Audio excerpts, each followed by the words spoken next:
What happens when a man loses everything he built 4 generations only to discover that his greatest victory is waiting in the soil beneath his? The year is 1923. The place is Story County, Iowa, where the morning mist rises from the Des Moines River like breath from a sleeping giant. The Deere family has worked this land for 87 years, 4 generations of farmers, each one adding to what the previous generation built. John Deere Sr. came here in 1836 with nothing but a plow and a vision. His son expanded the acreage to 340 acres. His grandson doubled it to 680 acres. And now, standing in the pre-dawn cold with frost biting his weathered face, stands Thomas Edward Deere, aged 52, who was supposed to inherit not just land, but a legacy that stretched back before the Civil War. Thomas Edward Deere grew up knowing only one thing with certainty. This land was his, not someday, now. In every fiber of his being, in every story told by firelight, in every document locked in the oak chest in his father's study, this was his birthright. He had spent his childhood learning the secrets of soil. He had spent his adolescence building relationships with neighboring farmers. He had spent his early adulthood proving his worth through labor and innovation. At 30 years old, he had married Eleanor Whitmore, daughter of a banker from Des Moines, and together they had built something most farmers could only dream of: 2,000 acres by 1920, the largest mechanized farm in Story County. 13 employees, a grain silo that could store 10,000 bushel, a future that seemed stone. But on that morning in 1923, standing in the frost with a letter in his trembling hands, Thomas Edward Deere understood that everything he believed about certainty was a lie. The letter was from his uncle, Charles Deere, who represented the family holdings as the executor of his father's will. The letter, dated 3 days prior,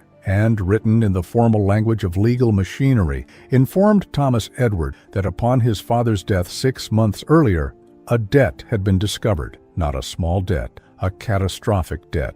His father, it seemed, had made significant investments in railroad stocks that collapsed in the panic of 1920. Not just his own saving, but borrowed capital from 3 separate lending institutions in Des Moines, Chicago. The total amount owed was $93,412. At a time when an average farmer earned $1,000 per year, this was the equivalent of a death sentence. The letter further stated that to satisfy these debts and legal fees, the family holdings must be liquidated immediately. All 2,000 acres were to be auctioned to cover liability. The farmhouse, built by Thomas Edward's great-grandfather in 1854, was to be seized. The equipment, the livestock, the grain silo, everything was being converted to currency to pay creditors who lived in cities Thomas Edward had never visited, representing institutions he had never done business with. Charles Deere, the executor, was not simply the neutral administrator of his father's wishes. Charles was his father's younger brother,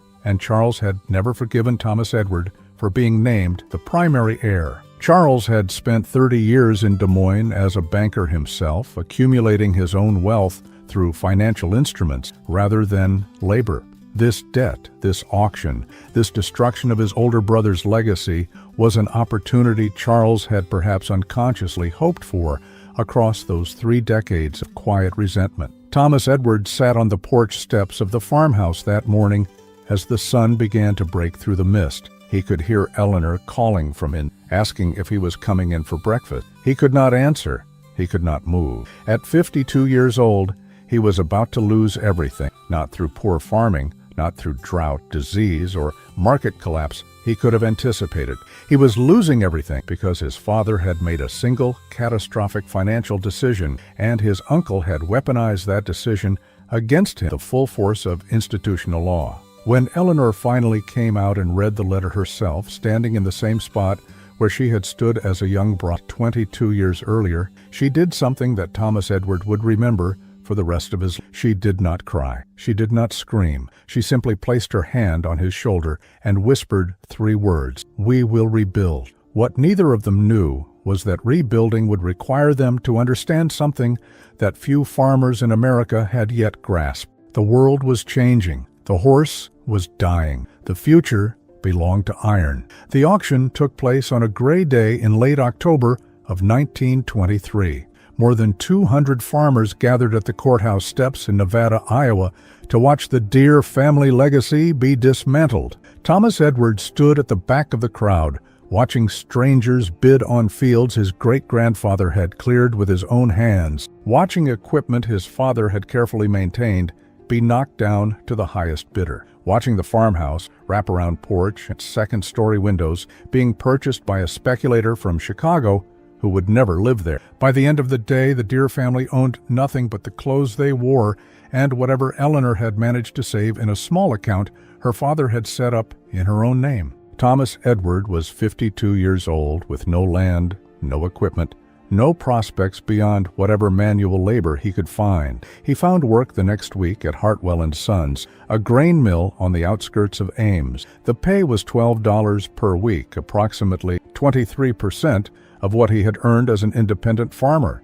The work was monotonous, loading grain sack, monitoring machinery, performing maintenance on equipment he had no investment in. The position offered no advancement, no ownership stake, no possibility of building something. But Thomas Edward Deere understood something crucial in those early months, 1924. He understood that the force which had destroyed him was not malice, it was inevitability. The world was industrialized. Farming was being mechanized. The horse, which had been the foundation of agricultural economy for thousands of years, was becoming obsolete. And those farmers who did not understand this transition would be swept away by it. He began to study at night. Eleanor would find him by lamplight, reading agricultural journals, analyzing financial reports, studying the patents of new machinery. He was teaching himself the language of this new age, the language of mechanics and finance and industrial scale. In 1925, he began to notice something that few other people had noticed. There was a young engineer in Waterloo, Iowa, named C.H. Wellman,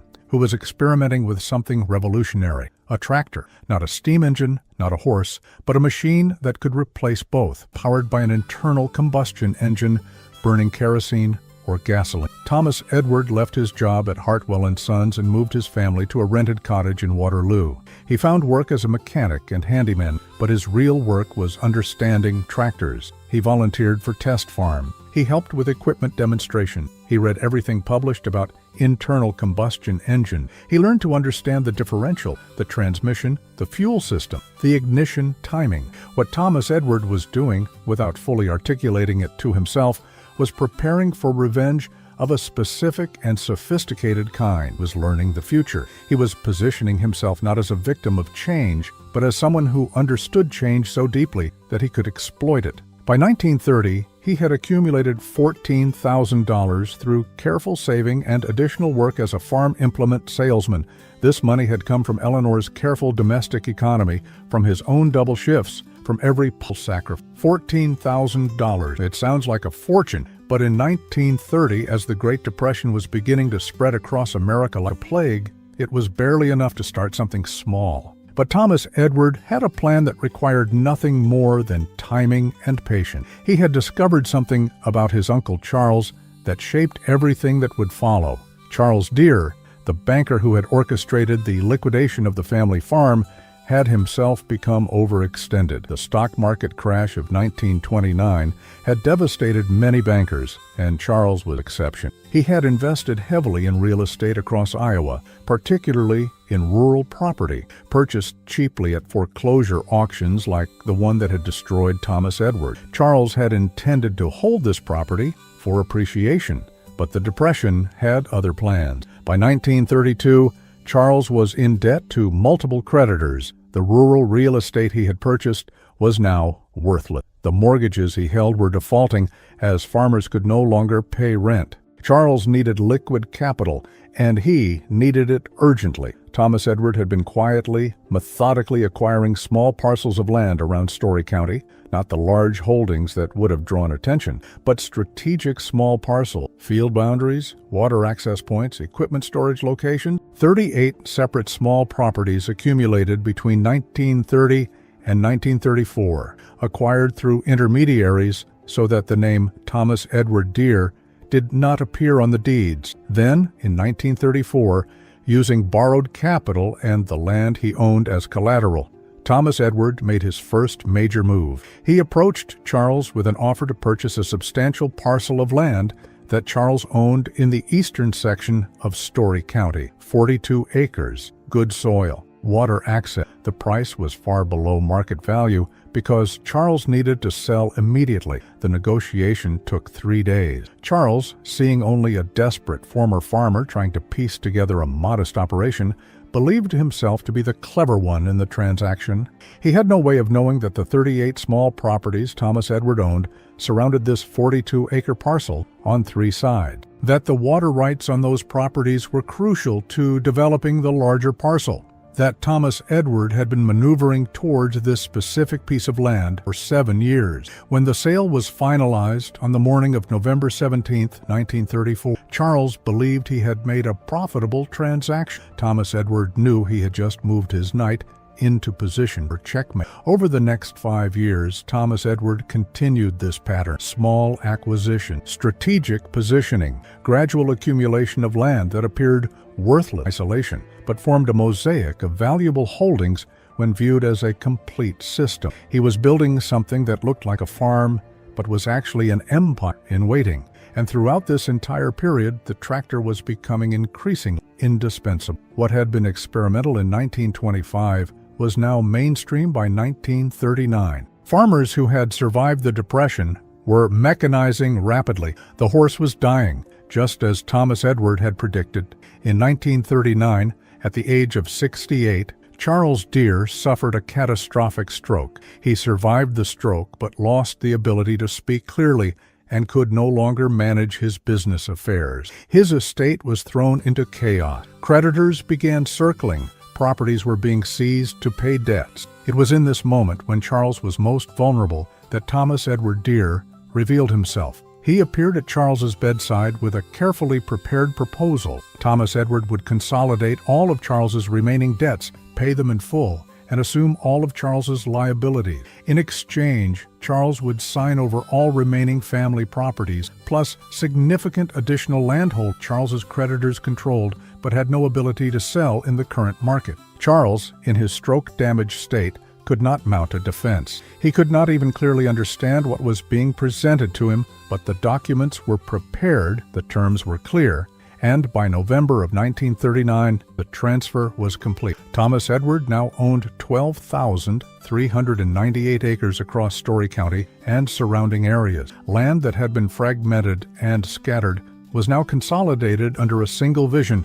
He was 68 years old. Most men his age were preparing for retirement. Thomas Edward Deere was preparing to become one of the largest agricultural operators in Iowa. But there was one final piece, and it was the piece that transformed this from a story of financial cleverness into a story about the future itself. In 1940, Thomas Edward invested his accumulated capital into 23 new John Deere Model D tractors. These were not the experimental machines of the 1920s. These were production models that had proven themselves across thousands of farms. 23 machines capable of plowing, harrowing, and harvesting his thousands of acres with a fraction of the labor that would have been required with horse teams. The transformation was complete in 1941, just as America entered World War II. Thomas Edward Deere, through mechanization and scale, was now producing agricultural output that would have required 500 horses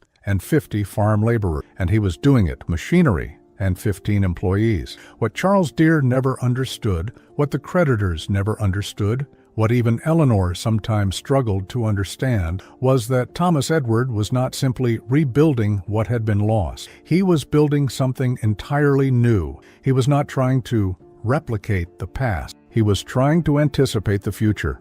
When the Depression finally ended and agricultural prices began to rise with wartime demand, Thomas Edward's operation was positioned perfectly to capture the profitability that other farms could not match. His yields were higher, his labor costs were lower.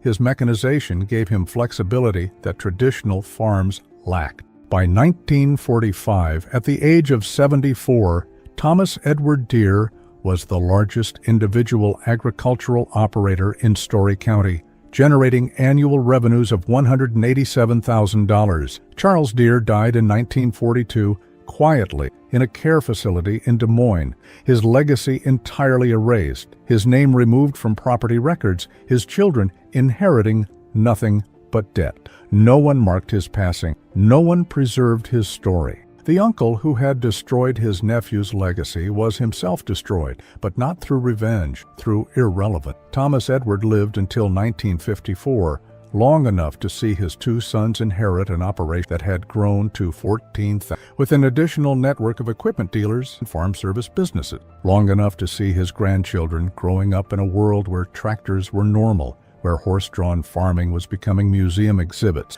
where the future he had anticipated had become the present everyone took for granted. On his final morning in 1950, Thomas Edward stood in a field near the original homestead that his great-grandfather had claimed in 1836. The field was now part of a larger mechanized operation, producing grain yields that would have seemed impossible to his ancestors. The soil was the same soil. The location was the same but everything else had been transferred. What Thomas Edward Deere understood, and what took most of his lifetime to accomplish, was a fundamental truth about transformation. It cannot be rushed, it cannot be forced. It can only be anticipated, prepared for, and then exploited when the moment arrived. He had lost everything at 52. He had rebuilt at 68. But the rebuilding was not about returning to the past. It was about understanding the future so completely that he could position himself to benefit from the very forces that had initially destroyed him. The tractor did not simply change American farming.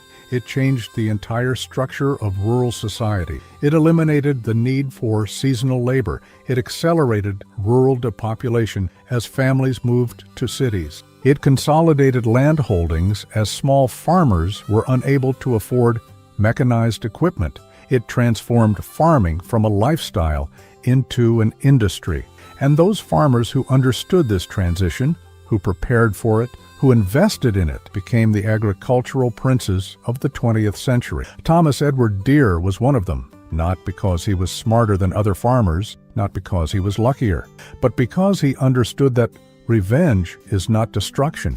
Revenge is transformation. Revenge is becoming so successful, so prosperous, so absolutely vindicated in your vision of the future that those who opposed you are simply left behind, irrelevant, forgotten. What we learn from this story transcends the particular history of one Iowa. We learn that loss, real loss, the loss of everything you built and everything your family expected, can be the beginning of something greater than what was lost. We learn that understanding the direction of history is more valuable than controlling the present. We learn that patience combined with strategic vision is more powerful than emotional reaction. But we also learn something darker. We learn how the mechanization that created prosperity for some created devastation for others. Thousands of small farmers who could not afford tractors were forced out of agriculture. Rural communities that had existed for generations emptied as young people migrated to industrial cities. The consolidation that made Thomas Edward Deere wealthy also destroyed entire ways of life.